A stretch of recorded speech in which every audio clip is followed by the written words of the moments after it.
하나님의 은혜를 헛되게 하지 말라. 하나님의 은혜를 헛되게 하지 말라라는 제목으로 말씀 전하겠습니다. 고린도전서 13장이 사랑장으로 불려주고 있다면 오늘부터 살펴볼 15장은 기독교의 독특한 교리인 부활에 관한 교훈을 기록한 부활장이다라고 할 수가 있을 것입니다. 사실 고린도 전서의 전반적인 내용들은 고린도 교회가 질문한 것에 대한 바울 사도의 답변의 내용을 기록하고 있습니다. 그렇지만 오늘부터 살펴볼 이 15장은 예외적으로 고린도 교회 교인들이 질문하지 않은 그리스도의 부활에 대해서 다루고 있습니다.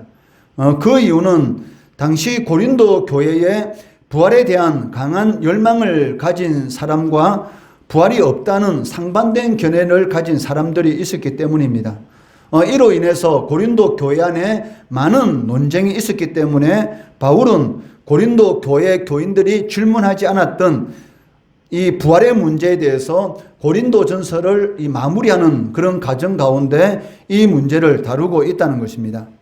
먼저 바울은 오늘 본문 말씀을 통해서 그리스도의 부활에 대해서 언급하고 있고, 그리고 그 부활의 내용에 대해서 언급하면서 이 복음의 핵심이 무엇인지를 말씀하고 있다는 것입니다. 3절 4절 말씀해 보시면 내가 받은 것을 먼저 너희에게 전하였노니 이는 성경대로 그리스도께서 우리 죄를 위하여 죽으시고 장사 지낸 바 되셨다가 성경대로 사흘 만에 다시 살아나셨다라고 기록하고 있습니다. 여기 3절 4절 말씀해 보시면 반복되는 말이 있는데 성경대로라는 말입니다.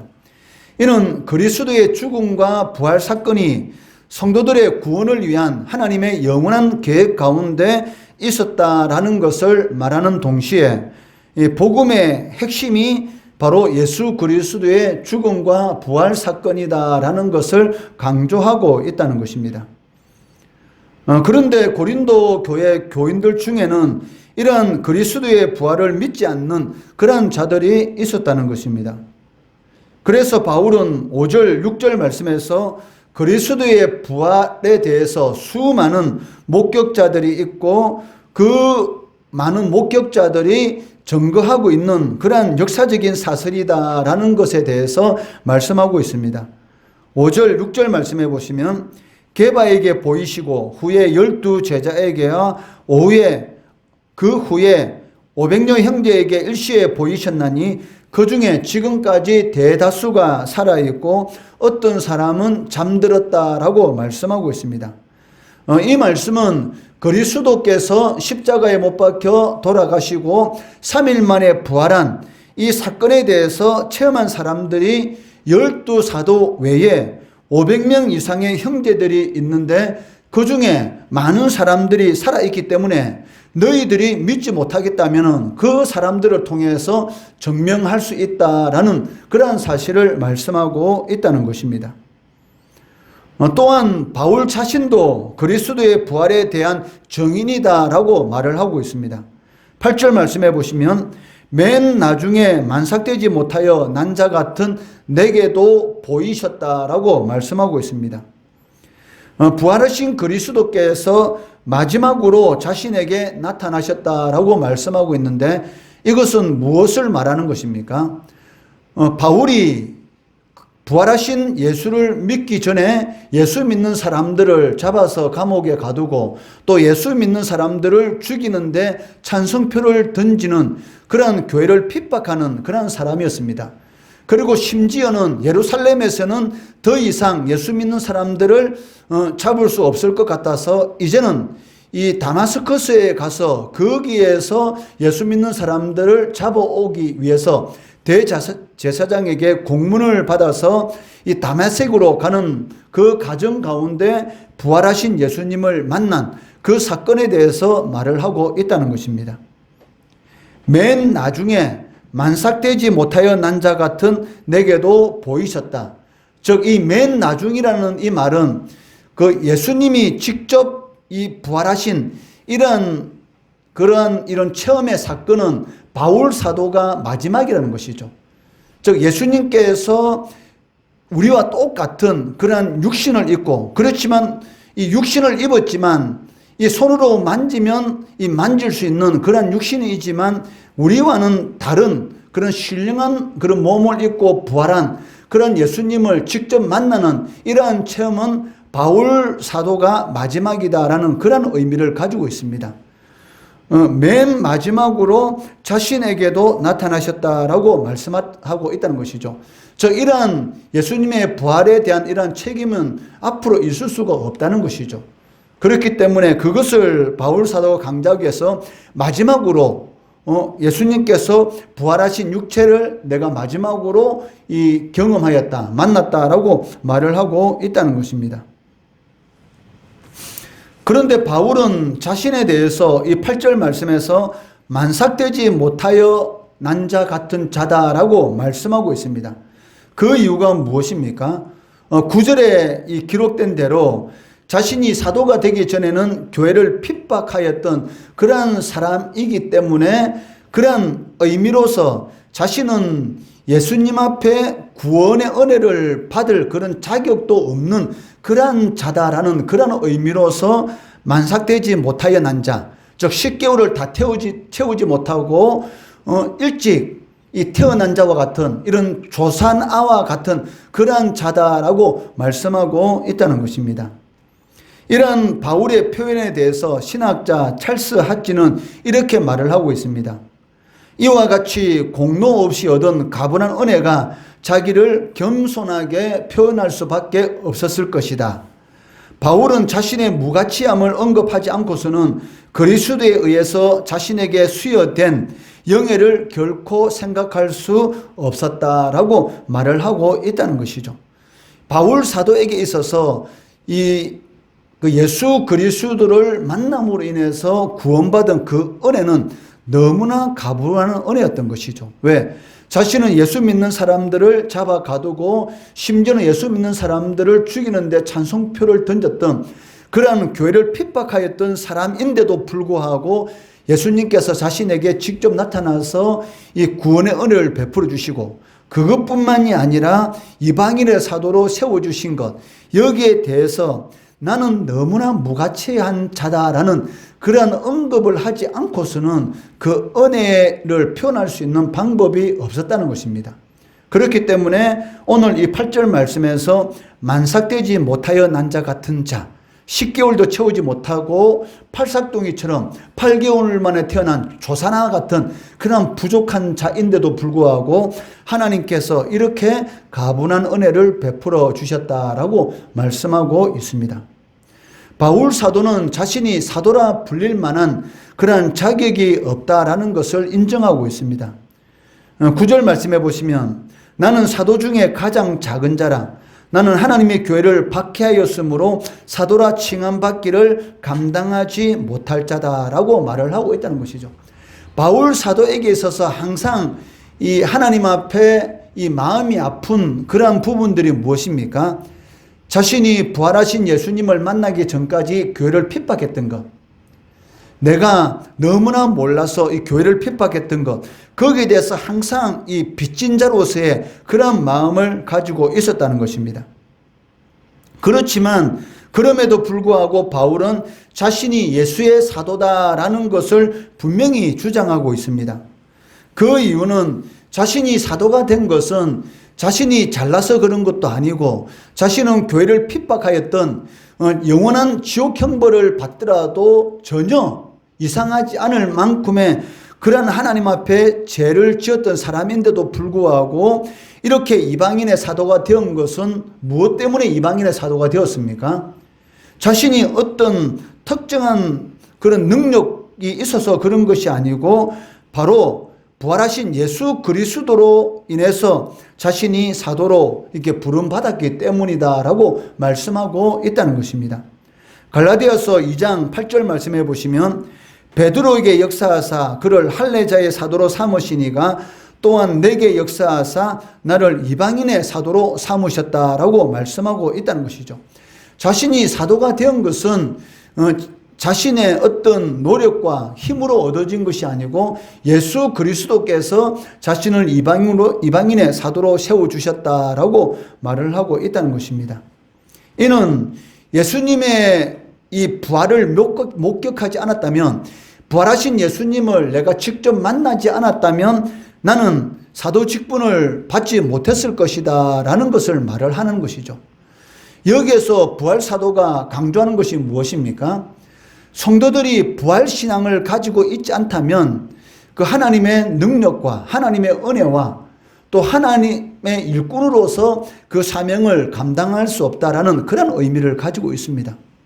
여러분이 이 부활의 신앙, 내가 육신으로는 죽더라도 예수 그리스도께서 부활하신 것처럼 나도 부활할 것이다라는 이런 부활 신앙을 가지고 있지 않다면, 저 천국 소망을 진정으로 가지고 있지 않다면 여러분들은 하나님의 일꾼으로서 하나님께서 맡기신 그런 사명을 제대로 감당 못한다는 것이죠. 왜? 천국의 소망을 가지고 있지 않는 사람이, 부활 소망을 가지고 있지 않는 사람이 어떻게 하나님의 일꾼으로서의 사명을 감당할 수 있겠습니까? 이 세상에 소망을 가지고 있는데 이 세상에 있는 것이 그렇게 좋다라는 그런 생각을 가지고 살아가고 있는 사람이 과연 하나님을 위한, 하나님의 영광을 위한 그런 삶을 살아갈 수가 있겠습니까? 그것은 불가능한 것이죠. 바울은 누구보다도 이 세상에 가지고 있는 것으로 따진다면 자랑할 수 있는, 그러니까 육신으로는 너무나 자랑할 것이 많은 사람이었습니다. 태어날 때부터 로마의 시민권을 가지고 있었다는 것은 그 가문이 대단한 가문이었다라는 것을 알 수가 있고, 또 가말리엘의 밑에서 학문을 배웠다는 것은 지금으로 말하면은 이 세계에서 초일류 대학에서 공부하였다라는 것을 말할 수가 있는 것이고, 또 권세, 예수 믿는 사람을 바로 잡아서 감옥에 가둘 수 있는 그런 권세도 가지고 있었습니다. 그러니까 세상적으로는 이런 남부럽지 않은 그런 많은 것들을 가지고 있었던 사람인 것이죠. 만약에 바울 사도가 이 땅의 소망을 가지고 있었다면은 과연 이 이방인의 사도로서의 그 사명 감당할 수 있었는가? 그것은 불가능한 것이죠. 바울이 부활하신 예수님을 만나고 나니까 자신이 이 세상에서 누리고 있었던 그런 모든 것들이 예수 그리스도를 아는 지식에 비했을 때에 뭐에 불과하다? 똥에 불과하다. 즉 배설물에 불과하다라는 것을 깨닫게 되었던 것이죠. 자신이 지금까지 누리고 있었던 추구하였던 모든 세상적인 것들이 예수 그리스도 안에 있는 그런 지혜와 지식의 보물들을 발견하고 나니까 그것은 아무것도 아니라는 것입니다. 어떤 사람이 하루 일당을 받기로 계약하고 그 사람의 이 밭에 가서 이 밭을 일구고 있는데 그 밭에서 일구는 가운데 무엇을 발견했습니까? 이 값비싼 그런 보물을 그 밭에 숨겨져 있는 것을 보게 되었던 것이죠. 그것을 딱 보고 나서 집으로 와서 자기가 가지고 있는 모든 것들을 다 팔아서 그 밭을 샀습니다. 그 이유가 무엇이겠습니까? 자신이 가지고 있는 것을 다 팔더라도 그 밭에 숨겨져 있는 그 보물하고 비하면 어때요? 세 발의 피였다는 것이죠. 그러니까 밭에 숨겨져 있는 보물, 자신이 발견한 그 보물에 비해서 내가 가지고 있는 것을 다 팔고 그 밭을 사더라도 아무것도 아니라는 것이죠. 그러니까 자신이 가지고 있는 그 모든 것을 다 팔아서 그 주인에게서 그 밭을 샀습니다. 왜? 그 보물이 자신이 가지고 있는 그 무엇과도 비교할 수 있는 너무나 값진 것이기 때문에 바울 사도는 이것을 알았습니다. 부활하신 예수님을 만나고 나니까 지금까지 자신이 가지고 있었던 그런 가문, 그리고 학력, 그리고 권세, 이런 것들은 예수 그리스도를 아는 지식에 비해서 아무것도 아니란 것이죠. 즉 예수 그리스도 아는 지식이 무엇입니까? 바로 부활 소망이라든지 천국 소망, 이런 것들에 비하면 세상적인 것은 아무것도 아니다라는 것을 깨달았기 때문에 바로 이방인의 사도로서 그 사명을 충실히 감당할 수가 있다는 것입니다. 여러분들도 마찬가지입니다. 여러분들이 천국 소망을 가지지 않고 부활 소망을 가지지 않고 하나님이 주시는 것이 가장 소중하다, 내가 하나님을 안다는 것이 가장 소중하다라는 그런 믿음을 가지지 않는다면 절대로 여러분들은 하나님을 위한 그런 삶을 살아갈 수가 없을 것입니다. 왜? 이 자리에 앉아 있는 시간에, 이 자리에 나와서 예배드리는 시간에 여러분들이 돈을 벌 수 있으면 돈 벌러 간다는 것이죠. 왜? 세상 것이 더 소중하게 생각한다면. 그렇지만 세상 것이 아니라 하나님 앞에 나와서 예배드리는 것을 소중하게 생각하고, 하나님에 대한 지식을 소중하게 생각하고, 하나님과 교제하는 것을 소중하게 생각한다면 이 자리에 나와서 하나님 앞에 예배드린다는 것입니다. 지금은 여러분들이 돈을 벌지 않기 때문에 이 자리에 나와서 예배를 드리는 것, 아무렇지 않게 예배를 드릴 수 있을 것입니다. 그렇지만 과연 여러분들이 성인이 되어서 하루 나가서 돈을 벌면 20만 원, 30만 원도 벌 수 있을 그러한 상황 가운데 처했을 때에 과연 어떤 것을 선택하는가?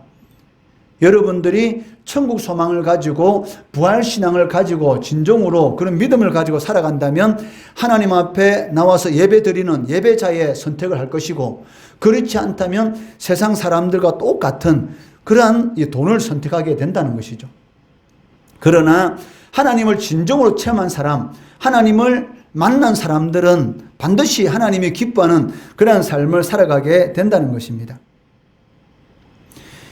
예수 그리스도의 부활이 자신이 이방인의 사도로 세워지는데 가장 중요한 그러한 사건이었다라고 말을 하고 있습니다.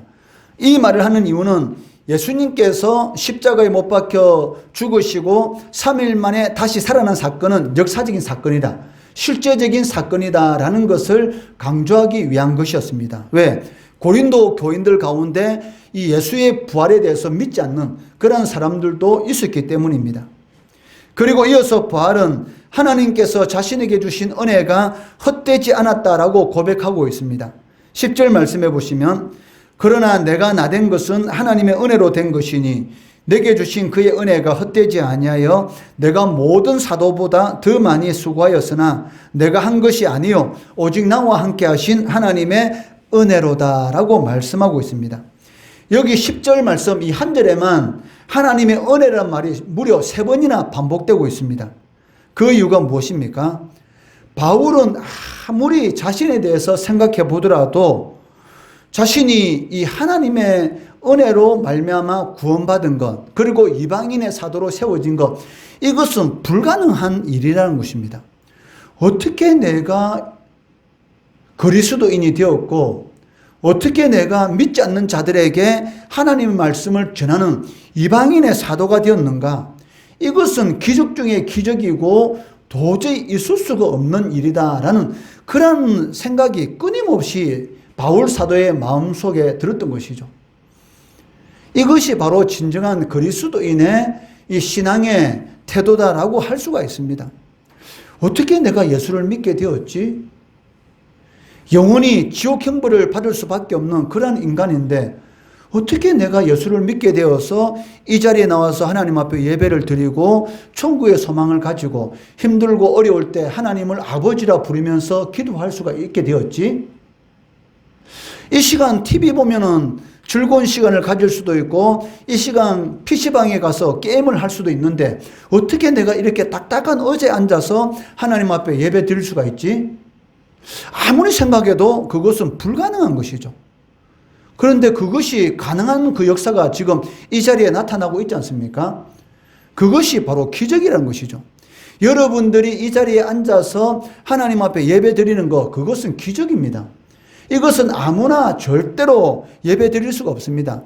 여러분들이 살아가면서 비록 다른 사람들에 비해서, 믿지 않는 사람들에 비해서 돈도 별로 없다, 배운 것도 별로 없다, 그렇다 내세울 것도 별로 없다, 그렇다 하더라도 절대로 기가 죽을 필요가 없는 것은 그 이유가 무엇입니까? 여러분들은 무엇이다? 하나님의 자녀라는 것이죠. 이 하나님의 자녀라는 이것만큼 얼마나 영광스러운 그런 이름이 없습니다. 바울 사도는 자신이 가지고 있는 모든 것들에 비해서 예수 그리스도를 아는 것, 이거 하나만으로도 가장 위대한 지식이다라고 이렇게 말을 하고 있습니다. 이 세상에서 자기가 하고 싶은 것, 눈이 원하는 모든 것들 한 대표적인 사람이 누굽니까? 솔로몬입니다. 솔로몬은 자신의 눈이 원하는 것, 모든 것을 다 해본 사람입니다. 눈에 보이는 것, 하고 싶은 것, 원하는 것, 그런 모든 것을 다 해봤는데, 그런 모든 일을 다 해보고 나서 죽기 전에 하는 유언이 무엇입니까? 그러한 모든 것들이 다 헛된 것이었던 것이죠. 전혀 아무 의미 없는 삶. 후회하는 것입니다. 그러면서 죽기 전에 자신의 아들에게, 그리고 앞으로 예수 믿을 모든 사람들에게 교훈을 하는 말이 무엇입니까? 진정한 사람의 본분이 무엇이냐?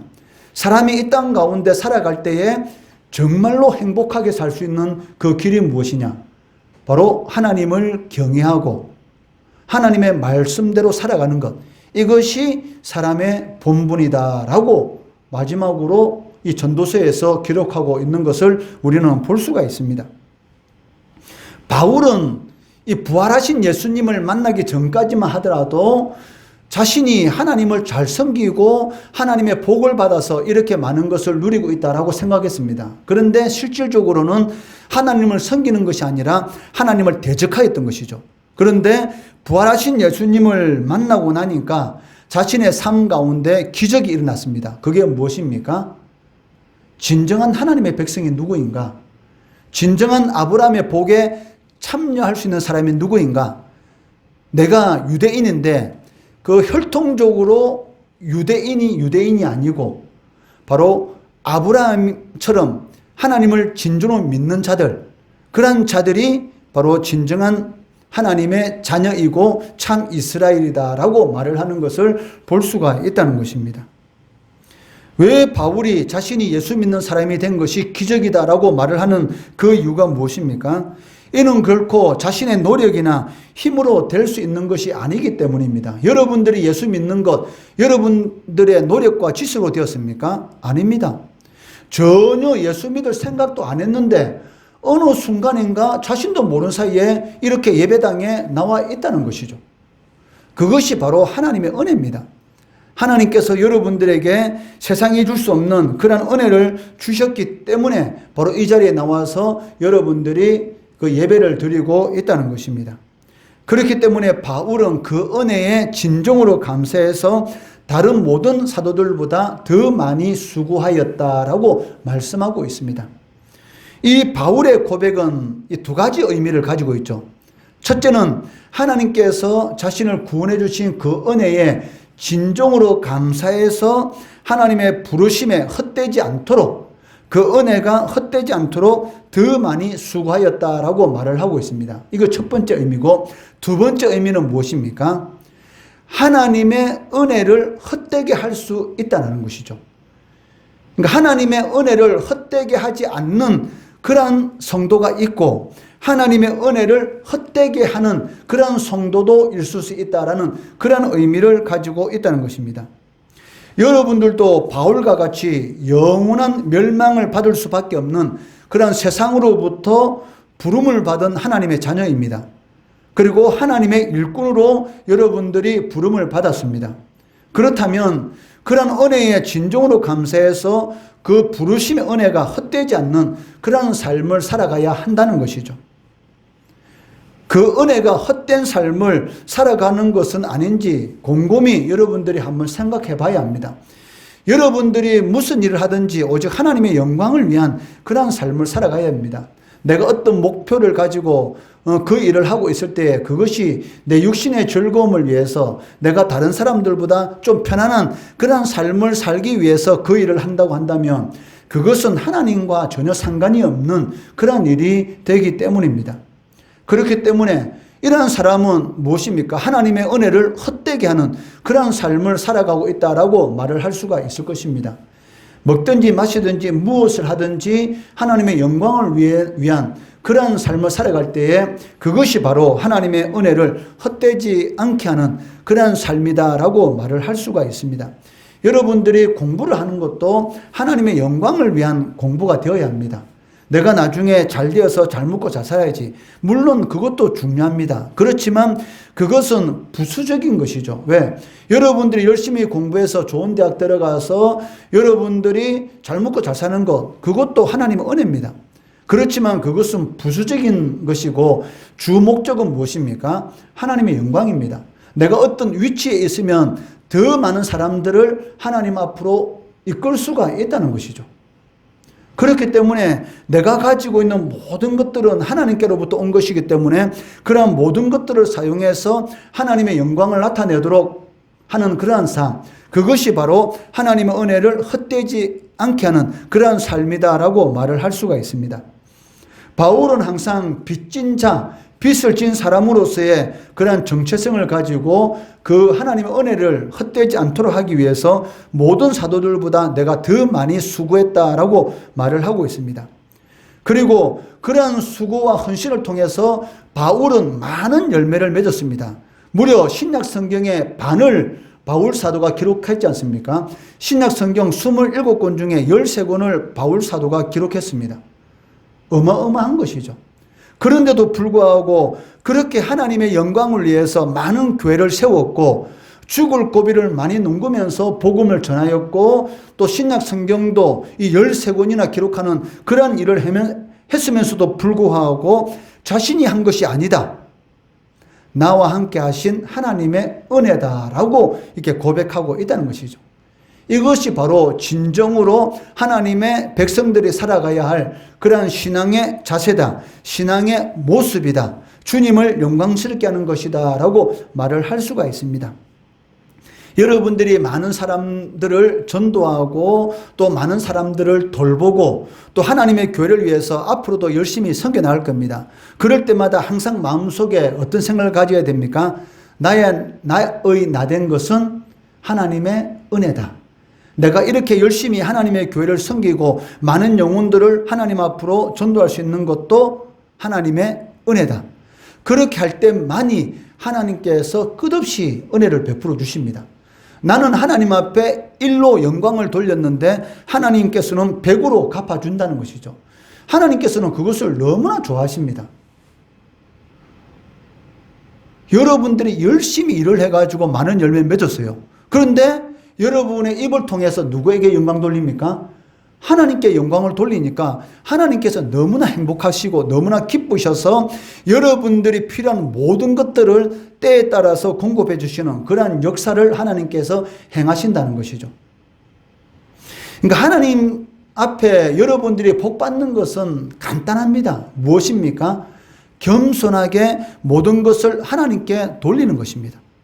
내가 했지만 하나님의 은혜로 돌리는 것이죠.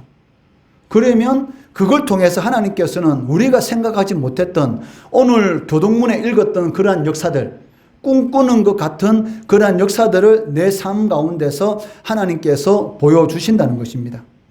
그렇기 때문에 바울은 우리들에게 무엇이라고 권면합니까? 자랑하는 자는 오직 주만 자랑해라 라고 권면하고 있습니다. 고린도후서 10장 17절 말씀해 보시면 자랑하는 자는 주 안에서 자랑할지니라. 여기 주 안에서라는 이 말은 주만이라는 그런 의미를 가지고 있습니다. 자랑하는 자는 오직 주만 자랑할지니라 라고 말씀하고 계시다는 것이죠. 주님께서 성찬하시면서 여러분들에게 지상명령을 주셨습니다. 그것이 무엇입니까? 마태복음 28장 19절 20절 말씀입니다. 그러므로 너희는 가서 모든 민족을 제자로 삼아 아버지의 아들과 성령 이름으로 세례를 베풀고 내가 너희에게 분부한 모든 것을 가르쳐 지키게 하라. 볼지어다 내가 세상 끝날까지 너희와 항상 함께 있으리라 하시니라. 기독교는 지식의 종교가 아닙니다. 머리에 있는 것을 삶 가운데서 드러내는 것이죠. 때를 얻든지 못 얻든지 내 입을 통해서 하나님을 보이는 것입니다. 그러니까 기독교는 하나님의 나라는 말에 있는 것이 아니라 능력에 있다라고 말을 하는 것처럼 우리 머릿속에 있는 하나님에 대한 모든 지식을 믿지 않는 자들에게 자랑하는 것, 실질적인 삶 가운데서 그리스도를 증거하는 것, 전도하는 것, 이것이 바로 진정한 그리스도인들의 삶이다라고 할 수가 있다는 것입니다. 머릿속으로는 누구든지 가지고 있을 수 있습니다. 그렇지만 그 머릿속에 있는 것이 삶 가운데 나타나게 하는 것, 이것이 여러분들이 하나님의 복을 받고 하나님의 능력을 체험할 수 있는 그러한 길한 것이죠. 아마 여러분들은 그것을 잘 모를 겁니다. 그렇지만 하나님이 살아계심을 여러분 삶 가운데서 끊임없이 증거하게 되면 어느 순간인가 하나님의 강력한 역사가 여러분들 통해서 반드시 나타나게 됩니다. 영혼들이 구원받는 역사, 그리고 그 영혼들을 구원하기 위해서 나의 필요를 채워주시는 그러한 역사들, 그러한 하나님의 복이 여러분 삶 가운데 반드시 나타나게 된다는 것이죠. 왜? 오늘 이 지상명령을 보니까 내가 너희에게 분부한 모든 것을 가르쳐서 지키게 하라. 볼지어다 내가 세상 끝날까지 너희와 항상 함께 있으리라. 어떤 자들에게 함께 있다? 머릿속으로만 하나님을 아는 자들이 아니라 하나님의 복음을 전하는 자들, 그러한 자들에게 항상 함께 있다라고 말씀하고 있다는 것이죠. 하나님이 함께 하시면 형통하지 않습니까? 요셉은 하나님의 형통한 복이 끊임없이 임했는데 그 복이 왜 임했습니까? 하나님께서 요셉과 함께 하심으로 형통하였더라 라고 말씀하는 것을 볼 수가 있습니다. 그렇기 때문에 여러분들이 때를 얻든지 못 얻든지 하나님을 자랑해야 합니다. 예수 믿는 것에 대해서 자부심을 가지고 하나님을 자랑하고 교회로 인도하기를 힘쓰고, 그러면 반드시 하나님의 함께 하심을 통해서 형통함의 은혜, 복 주신 하나님의 능력을 체험하게 된다는 것입니다. 십자가의 은혜에 감사하고 부활을 소망하고 세상으로부터 부르심을 받은 자의 사명을 잘 감당할 때에 성도로서 주님의 은혜를 헛되지 않게 하는 그러한 역사가 나타나게 되는 것이고 하나님의 함께 하심의 은혜를 체험할 수가 있다는 것입니다. 이러한 은혜, 하나님의 은혜를 헛되지 않게 하는 그러한 삶을 살아가시는 우리 성도들, 우리 주일학교 학생들, 중고등부 학생들 되기를 주의 이름으로 축원합니다.